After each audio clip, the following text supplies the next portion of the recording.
Seth peeked out, finding himself at the end of a passage lined with iron doors. He strolled into the corridor and Havar followed, her shoes clacking close behind. "Do you know the way out?" She shook her head, absently rubbing her bruises. "There was a tunnel. Down and down, he carried me. I remember a murky realm, endless and cluttered. But mostly, I remember that my heart was ice.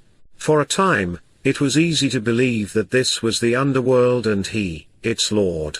They came to the end of the corridor and climbed a flight of metal steps.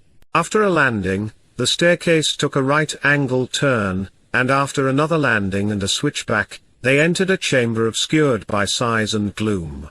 He squinted at a grey column forest that loomed 40 feet to a ceiling of cement slabs. Like vines, cables drooped from column to column, snaking down to the mesh of wires and brass tubes that adorned the wall. A hum permeated the air, and in the distance, many waters rumbled the Gahon. Lodestoners have no sense of decorum. No touch of femininity. With her forefinger, Havar brushed dust from a metal clamp that fastened a tube to the wall. "Everything's stale down here. There's life here, but it's false life. Perhaps those who labor here become just like that," Seth said. "Dead inside." They meandered through the columns, past coils dispensing wire, through pallets and shelves holding mechanical guts. It was amidst these wares that Seth stumbled upon the first body, a man robed in charcoal wool, sprawled on the floor, his face puffy and purple-black. With both hands, Havar muted her gasp. "Dead on the outside too," he said. Her eyes moistened with tears. "This is the underworld."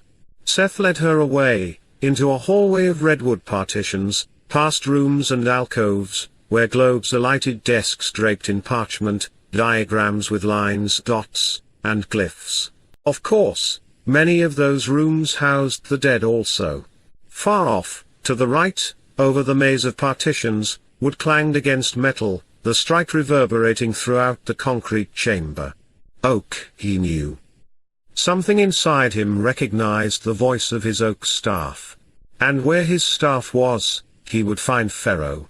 "It's him, isn't it?" Havar asked. "Either way, it might be best for you to wait here. I'm going to scout ahead." Seth inhaled metallic air into his lungs and hurried through the labyrinth of corridors and workrooms. He followed the sounds of wood on metal, until he came upon an opening. At the end of the chamber, scores of disc-like platforms protruded from the floor, each supporting a tarnished copper cylinder that stretched to the ceiling. Here, the drone grew loudest and the roar of the Gahon shook the floor. A 9-foot silhouette strode from platform to platform, a colossus with bark-like scales and a boy's face. On occasion, the boy stopped to beat Seth's staff against a copper cylinder. Seth felt his hands curl into fists. Pharaoh was treating his staff like a drumstick. In time, the boy nodded to himself and climbed a platform, holding the oak against its cylinder.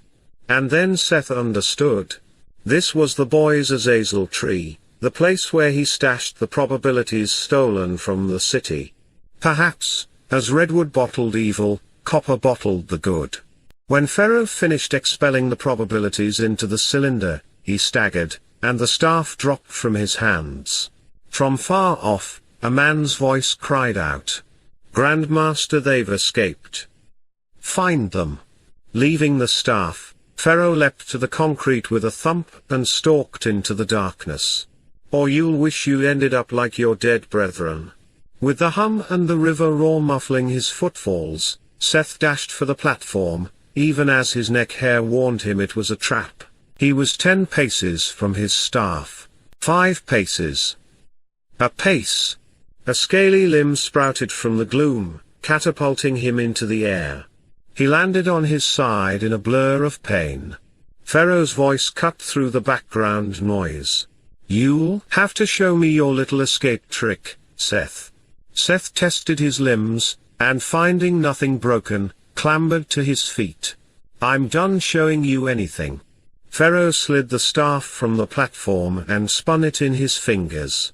Never cross a lodestoner, so folk whisper in dark corners. Reveal a guild secret, the tiniest, and nobody will ever find your body. Pharaoh snorted his contempt. Yeah, they protected their secrets. And yeah, they'd a reputation. They encouraged it. They seeded the rumors themselves, you know why. People feared to betray them. Rumor made them powerful. Do you want to know the truth though? Seth said nothing. The truth is, unlike me. Pharaoh smacked the platform with the staff. Unlike me, they wouldn't squash a horsefly. Is that what you are doing, Pharaoh? Seth felt his eyes narrow. Squashing Nade like some horsefly. I thought you feared depopulating the city. I've plans for it, Seth. Rule not ruin. It'll be a true city-state again, with a real leader, with a real army. Army. Nobody has attacked us in centuries. That doesn't mean we won't attack them, Pharaoh said. It's time to pummel the other city-states and gather their populations to Nade. And drown the city in evil. Seth felt as if frost coated his veins. If he didn't stop this tonight. It solves my puzzle, don't you think? A population explosion. A mushrooming field. A harvest of probability. A feast to forage and plunder. Who knows what I'll become? Pharaoh's eyes widened as he shifted his gaze beyond Seth. Ah! There's the little tart. Seth turned halfway, keeping the boy in the corner of his eye. A black-robed lodestoner marched toward them, wielding a wooden cudgel in one hand, and with the other, shoving Havar by the scruff of her neck. The lodestoner halted between Seth and Pharaoh, craning his neck so as to gawk at his lord from deep-set sockets. He bellowed with a raspy voice. I found her among the bureaus, Grand Master. He's vicious for a lodestoner. I bet he'd pay to gut his own mother. The boy winked at Seth. I believe, Oral, that I've just found the lodestoner who'll oversee Thatcher Street. Oral seemed to suppress a smile. I would be honored, Grand Master. Pharaoh drifted toward them, whirling Seth's staff upon his pinky. He narrowed his eyes at Havar. That is, Oral, if you take them. The boy sliced the air, swiveling the staff at Seth. Back to their cell and do whatever you've got to do. Death's never a goal in itself, Pharaoh had said. Evil drove the boy, not to kill Seth, but to corrupt him, and if Seth gave in, to preserve his life or Havar's, he'd lose whatever goodness that remained in him.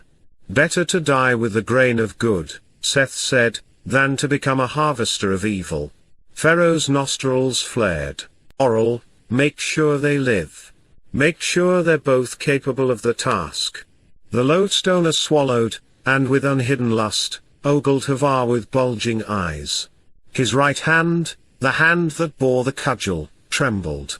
As you specify, Grand Master. Havar wiggled free and sprang for Seth's arm, gripping his elbow with all her strength. It can't happen again. One day, my father dragged me to the marketplace, Pharaoh said. He spotted a blue-striped tent where this chubby tart was stacking cots. He turned around, scarlet as could be, and marched us back home. He wouldn't tell me, but I knew. Never again, she said. Later, as I broke his thumbs, I got it out of him. Pharaoh's fists tensed about the staff. He told me how he dragged this wench into the alley and had his way. In time, she gave birth. Of course, the wench's husband didn't want a brat that wasn't his, so he took the matter up with the lodestoners. They brought in group after group until she singled my father out. In the end, the guild fined him a month's wages and gave the child to him. It can't be, Havar said. Pharaoh spread his arms. What's the matter, mother? Don't recognize your own son.